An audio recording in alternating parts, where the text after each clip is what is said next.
لیکن یہ کہ امام مہدی کی حکومت قائم کرنے کے لیے کون لوگ آئیں گے؟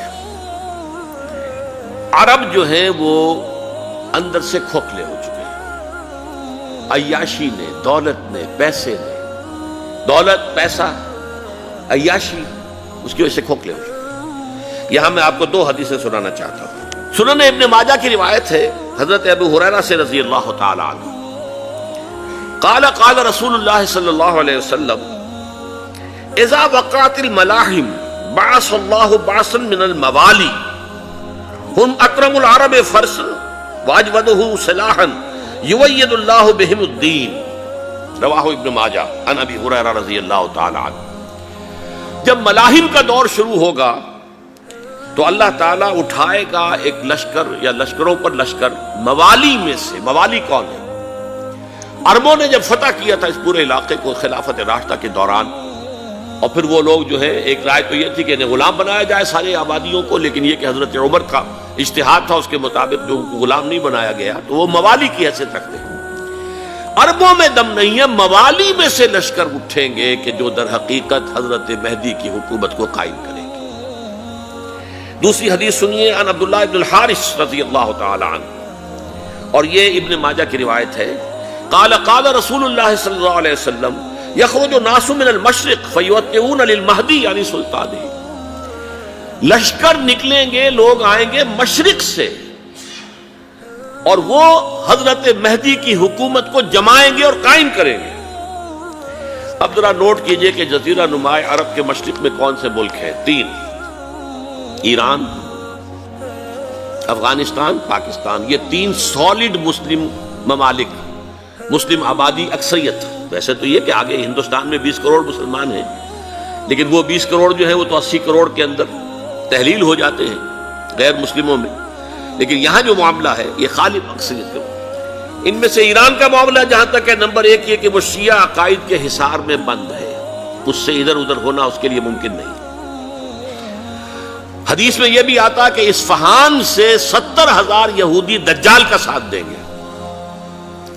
لیکن بہرحال خراسان ایک صوبہ ہے افغانستان کا اس وقت بھی، شمال مشرقی کونے میں، مجھے امید ہے وہاں سے خیر کی، کیونکہ خراسان کا لفظ وہاں پہ شامل ہے، اور حضور کی حدیث میں بعد میں آپ کو سناؤں گا کہ خراسان سے فوجیں چلیں گی جو یروشلم کو دوبارہ حاصل کریں گی، فتح کریں گی۔ جیسے پہلے یروشلم کھویا عربوں نے تھا، دوبارہ حاصل کیا تھا کرد نے، کرد خون صلاح الدین ایوبی رحمت اللہ علیہ، ایسے اب پھر عربوں نے کھویا ہے، لیکن لینے والے خراسان سے لشکر آئیں گے۔ یخرج من خراسان رایات سود لا یردھا شیء حتی تنصب بإیلیا، خراسان کے علاقے سے کالے علم لے کر لشکر چلیں گے جن کے رخ کو کوئی موڑ نہیں سکے گا جب تک کہ وہ جا کر یروشلم میں نصب نہ ہو جائے۔ اس کے بعد نام آتا ہے پاکستان کا۔ یہ ہے میری اور آپ کی داستان، اور یہ ہے سبب جس کی وجہ سے کہ میں آپ سے یہ گفتگو کر رہا ہوں۔ اصل میں تو کس لیے؟ محض ایک علمی استفادہ، محض اپنی بات آراء کو ظاہر کرنے کا شوق نہیں، بلکہ یہ کہ اپنی ذمہ داری ہم پہچانیں کہ ہم کس مقام پر کھڑے ہیں۔ دیکھیے، اس پاکستان کے بارے میں یا ہندوستان کے بارے میں علامہ اقبال نے کہا تھا اپنے ترانہ ملی میں، میر عرب کو آئی ٹھنڈی ہوا جہاں سے، میرا وطن وہی ہے، میرا وطن وہی ہے۔ اور مجھے بتایا گیا کہ سنن ابی داؤد میں یہ روایت موجود ہے کہ حضور نے فرمایا کہ ہندوستان کی طرف سے مجھے ٹھنڈی ہوا آتی، اگرچہ مجھے وہ حدیث ابھی نہیں ملی ہے، لیکن حزب التحریر کا ایک کارڈ مجھے ملا تھا، تو اس میں اس حدیث کا اور اس میں ابو داؤد کا روایت کا حوالہ موجود تھا۔ لیکن میں جو چیز آپ کو بتا چکا ہوں وہ یہ کہ الف ثانی کا پورا تجدیدی کارنامہ اس ہندوستان کی سرزمین میں ہوا۔ مجدد الف ثانی شیخ احمد سرندی، شاہ ولی اللہ دہلوی، سید احمد بریلوی، وہ تو ہمارے پاکستان میں آ کر جو ہے ان کا خون جذب ہوا ارض پاکستان میں۔ پھر شیخ الہند مولانا محمود حسن۔ تحریک خلافت چلی تو صرف ہندوستان میں چلی اور کہیں نہیں چلی۔ آزادی کی تحریک چلی پوری دنیا میں، وہ نیشنلزم کی بنیاد پر چلی، ملے نیشنلزم، عرب نیشنلزم، ترک نیشنلزم۔ ہمارے ہاں چلی تو اسلام کے نام پر، پاکستان کا مطلب کیا؟ لا الہ الا اللہ۔ پھر پاکستان قائم ہوا معجزے کے طور پر، بلکہ نازل ہوا ہے لیلۃ القدر میں، انا انزلناہ فی لیلۃ القدر، جیسے قرآن نازل ہوا لیلۃ القدر میں، یہ پاکستان بھی نازل ہوا لیلۃ القدر میں۔ اس کا برقرار رہنا ابھی تک معجزہ ہے۔ ہندو یہ سمجھتا تھا، کانگریس سمجھتی تھی کہ جھٹپٹ ختم ہو جائے گا۔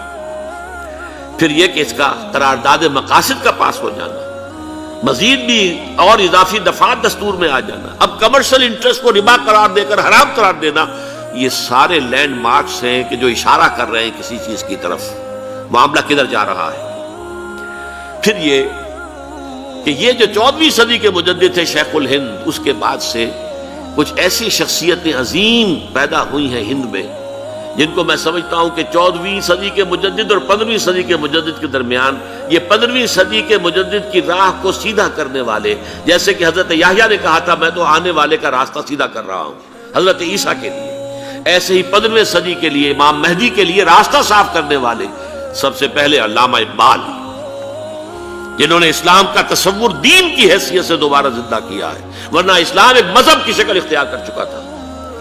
پھر مولانا مودودی، مولانا ابوالکلام آزاد حکومت الہیہ کے نعرے کے ساتھ میدان میں آئے۔ یہ اقبال نے جو تصور پیش کیا تھا اس پر عملی جد و جہد کے لیے حزب اللہ قائم ہوئی۔ نوٹ کر لیجئے 11 برس کا فرق ہے عمر کا علامہ اقبال کے اور ابوالکلام کے، اور 1913 میں جب حزب اللہ قائم کی ہے اس وقت علامہ اقبال کی ملی شاعری اپنے عروج کو پہنچ چکی تھی۔ پھر یہ کہ علامہ اقبال کے بعد تعمیل جو ہے اس کام کی وہ ابوالکلام نے کی، لیکن روایتی علماء کی شدید مخالفت کی وجہ سے وہ بددل ہو کر چھوڑ گئے، کانگریس میں شامل ہو گئے، بساط جو ہے حزب اللہ کی انہوں نے لپیٹ دی۔ پھر مولانا مودودی آئے، انہوں نے وہ ڈور جو ہے اس کا سرا تھاما، جماعت اسلامی قائم کی حکومت الہیہ ہی کے قیام کے لیے۔ اگرچہ میرے نزدیک یہ کہ وہ انتخابی اور ایک قومی سیاست کی ایک جماعت بن کر پاکستان میں جو ہے دلدل میں پھنس گئی ہے، اب ہم اس کی کوشش کر رہے ہیں، تنظیم اسلامی اور یہ تحریک خلافت جس کے تحت یہ جلسہ ہو رہا ہے، یہ ساری چیزیں وہ ہیں کہ آپ کو سوائے پاکستان کے اور کہیں نہیں ملیں گی پوری دنیا میں۔ معلوم ہوتا ہے کہ پاکستان کو بہت بڑا رول پلے کرنا ہے اس میں، اور اس کے ساتھ اب جمع کر لیجئے افغانستان کی عمارت افغانستان، اسلامی عمارت افغانستان قائم ہو چکی ہے۔ یہ پچھلے 20 سالوں میں جو کچھ وہاں ہوتا رہا ہے اس سے پہلے تصور نہیں ہو سکتا تھا۔ علامہ اقبال کے فرزند بھی دیکھ کر آئے ہیں، تو اگرچہ وہ خود میں سمجھتا ہوں کہ خاصے انہیں آپ لبرل کہیں، آزاد خیال کہیں، لیکن اس درجے متاثر ہو کر آئے تھے کہ انہوں نے یہ کہا افغانستان میں جو میں نے حالات دیکھے ہیں کہ اگر 2-4 اور مسلمان ملکوں کے اندر یہ نظام قائم ہو جائے تو پوری دنیا مسلمان ہو جائے گی۔ یہ سب کچھ کیسے ہو رہا ہے؟ یہ آنے والے دور کی جھلکیاں ہیں۔ Coming events are casting their shadows before. یہ سب بتا رہے ہیں کہ پاکستان افغانستان کو مل کر اس میں کوئی عظیم رول پلے کرنا ہے، اور اس کے ضمن میں اب میں علامہ اقبال کے بارے میں آخری بات کہہ رہا ہوں۔ علامہ اقبال کے بارے میں عام یہ خیال ہے، انہوں نے اپنے خطبات میں مہدی کا اور نزول مسیح کا، حالانکہ میں کل پڑھ رہا تھا مولانا سید احمد اکبر آبادی رحمۃ اللہ علیہ کا ایک مقالہ ان کا کہ علامہ اقبال نے ابن خلدون کے بارے میں یہ کہا ہے کہ مہدی کا اور نزول عیسیٰ کا دونوں کا انہوں نے انکار کیا ہے، حالانکہ ابن خلدون نے نزول عیسیٰ کا انکار نہیں کیا، صرف مہدی کا انکار کیا ہے۔ بہرحال علامہ اقبال نے خطبات میں انکار کیا ہے، لیکن یہ کہ اپنی شاعری کے اندر میں چیلنج کرتا ہوں کسی بڑے سے بڑے اقبال شناس کو، ان کا یہ شعر ذرا سنیے: خضر وقت از خلوت دشت حجاز آید بروں، کارواں زی وادی دور و دراز آید بروں۔ خضر وقت، امام وقت، رہنمائے وقت، قائد وقت، خلوت دشت حجاز، حجاز کی صحرا کی کسی خلوت گزینی سے نکل کر باہر آئیں گے۔ میں حیران ہوتا ہوں علامہ کے اس فکر پر اور اس مصرے پر۔ یہاں انہوں نے شیعہ اور سنی دونوں کے کانسیپٹ جمع کر دیے۔ شیعہ کا کانسیپٹ یہ چھپے ہوئے کسی غار میں وہاں سے برآمد ہوں گے، اور ہمارا کانسیپٹ میں ام سلمہ رضی اللہ تعالیٰ عنہ کی حدیث سنا چکا، چھپے ہوئے ہوں گے وہ وہاں پر، مدینے سے نکل کر آ کر مکے میں چھپ جائیں گے۔ اس خانہ جنگی کی حالت میں لوگ ان کی طرف دیکھ رہے ہوں گے، سوچتے ہوں گے انہیں میدان میں آنا چاہیے، کوئی پارٹ پلے کرنا چاہیے، امت کی رہنمائی کرنی چاہیے، لیکن وہ چھپیں گے، وہ کارہ ہوں گے، وہ اس ذمہ داری کو قبول نہیں کرنا چاہیں گے، جا کے چھپ جائیں گے مکے میں، وہاں سے مکے والے انہیں نکالیں گے، اور وہ کارہ ہوں گے، انہیں بالکل یہ پسند نہیں ہوگا کہ یہ ذمہ داری اٹھائیں۔ تو خضر وقت از خلوت دشت حجاز آیت بروں، کارواں زی وادی دور و دراز آیت بروں۔ کارواں جو چلے گا ان کی مدد کے لیے اس وادی دور و دراز، اس زی عظیم وادی دور و دراز، یہ وادی سندھ ہے۔ وادی سندھ جو ہے ہم سمجھتے ہیں کہ صرف یہ پاکستان اور پنجاب جو ہے یہ اس میں شامل ہے، سندھ اور پنجاب نہیں، افغانستان کا پورا مشرقی علاقہ اس میں شامل ہے۔ جیسے دریائے جہلم سندھ میں جا رہا ہے، جیسے دریائے گلگت سندھ میں آ کر ملتا ہے، جیسے دریائے چناب اور راوی اور جہلم اور یہ سب جا رہے ہیں اور آ رہے ہیں، اسی طرح دریائے کابل کہاں سے آ رہا ہے، دریائے گومل کہاں سے آ رہا ہے، ٹوچی کہاں سے آ رہا ہے، یہ سارا جو ہے ڈرین جو ہو رہا ہے ایسٹرن جو ہے پارٹ آف افغانستان، یہ سب وادی ہے۔ اس وادی کے یہ دو حصے ہیں، ایک حصہ جو ہے یہ ادھر پاکستان میں ہے اور اسی وادی کا دوسرا حصہ جو ہے وہ افغانستان میں ہے۔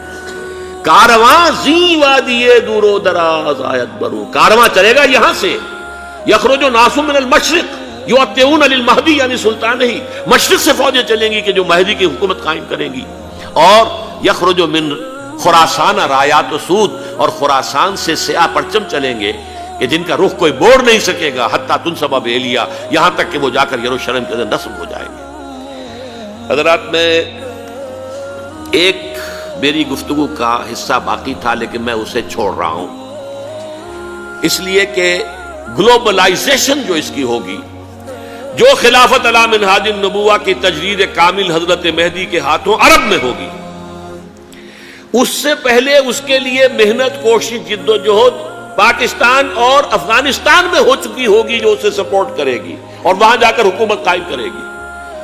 اس کے بعد گلوبلائزیشن کا جو مرحلہ اس کا ہے وہ حضرت مہدی کے ہاتھوں نہیں ہے، وہ حضرت عیسیٰ ابن مریم ان کے نزول کے بعد ہے، جن کے نزول کے بعد دجال کا خاتمہ ہوگا اور یہودیوں کا استحصال ہوگا۔ مسلمانوں پر بھی بڑی تکالیف عربوں پر آئیں گی، شدائد آئیں گے، لیکن یہ وہ میں حصہ ملتوی رکھتا ہوں کسی دوسری محفل اور کسی دوسری مجلس اور نشست پر۔